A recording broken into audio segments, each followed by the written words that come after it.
हरे कृष्णा। गॉडलॉजी में आप सबका स्वागत है। तो आइए आज हम जानते हैं देव उत्थाना एकादशी के बारे में।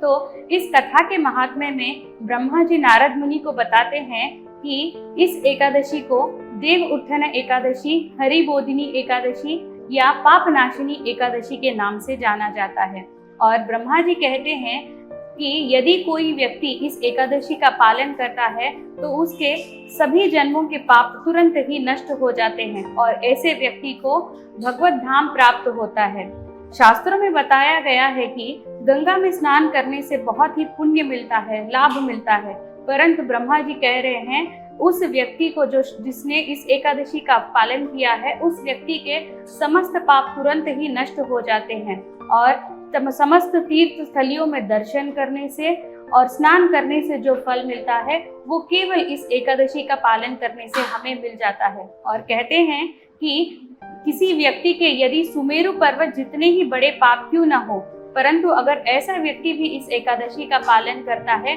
तो उसके उस सुमेरु पर्वत जितने पाप भी तुरंत ही नष्ट हो जाते हैं। और आगे ब्रह्मा जी कह रहे हैं कि जैसे ही कोई व्यक्ति निश्चय कर लेता है कि उसे इस एकादशी का पालन करना है, तभी से उसके सारे पाप तुरंत ही नष्ट होना शुरू हो जाते हैं। जैसे हम देखते हैं कि एक जंगल है, वन है, जंगल है और उस वन में केवल चिंगारी लगने मात्र से समस्त जंगल तुरंत ही जल जाता है, कि उसी प्रकार यदि निश्चय करने मात्र से ही उसके सारे पाप तुरंत ही मिट जाते हैं। और तब नारद मुनि ने ब्रह्मा जी से पूछा कि मुझे बताइए कृपया, इस एकादशी में जो लोग एक समय का अन्न खाते हैं और फलहार करते हैं या फिर निर्जला व्रत करते हैं, उन्हें किस प्रकार का फल प्राप्त होता है। तब ब्रह्मा जी कहते हैं यदि कोई मनुष्य एक समय का भोजन त्यागता है तो उसके पिछले एक जन्म के पाप नष्ट होते हैं, और यदि कोई फलहार खाकर इस व्रत का पालन करता है तो उसके 2 जन्म के पाप नष्ट होते हैं, और यदि कोई मनुष्य समस्त पूर्ण रूप से श्रद्धा भक्ति भाव से निर्जल होकर इस व्रत का पालन करता है तो उसके पिछले 7 जन्मों के पाप नष्ट हो जाते हैं। इतनी फल और लाभदायक है ये एकादशी। ब्रह्मा जी आगे कह रहे हैं कि यदि जो व्यक्ति, ऐसे भी कोई व्यक्ति होते हैं, ऐसे भी लोग होते हैं जिन्होंने हमेशा, जो वैष्णव होते हैं उनकी निंदा करने वाले होते हैं और जो शास्त्रों का पालन नहीं करते, या फिर जो संत महात्मा होते हैं उनकी कोई निंदा कर रहे होते हैं और ये लोग चुपचाप वही देख रहे, खड़े रहे होते हैं। तो ऐसे भी अगर जिसने जघन्य से जघन्य पाप क्यों न किया हो, उसके भी सारे पाप नष्ट हो जाते हैं। और कोई एक छोटा सा ये एकादशी का पालन करने का पुण्य जो उसे मिलता है, तो उसका जो पुण्य कार्य है वो सुमेरु पर्वत जितना बड़ा हो जाता है। इतना पुण्य देने वाली ये एकादशी है। और इस एकादशी के बारे में ब्रह्मा जी कहते हैं कि यदि इस दिन, एकादशी के दिन, जो व्यक्ति हरिनाम लेता है और हरिनाम के साथ साथ रात्रि जागरण करता है, हरे कृष्ण महामंत्र का अधिक से अधिक माला जाप करता है, तो उसके सारे पाप बहुत ही पुण्य और पाप नष्ट हो जाते हैं और उसके बहुत ही पुण्य फल प्राप्त होता है। और आगे ब्रह्मा जी कह रहे हैं कि इस दिन यदि कोई व्यक्ति शास्त्रों का अध्ययन करता है और शास्त्रों का अध्ययन करते हुए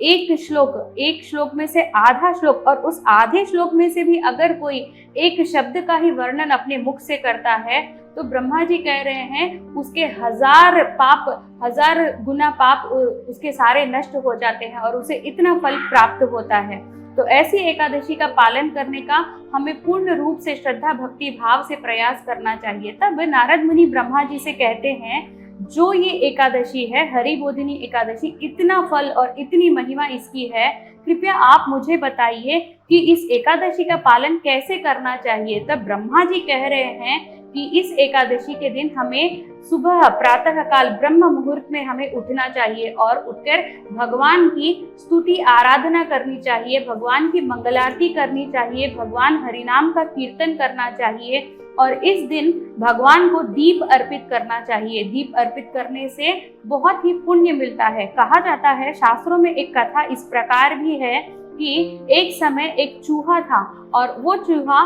भूख के मारे भगवान के पास जो दीपक जल रहा था, उस दीपक को वो कोई खाने की वस्तु है सोचकर उसके समीप गया और उस बाती को वो हिलाया। जैसे ही वो हिलाया तो उसके चूहे की जो मूछें थी वो जल गई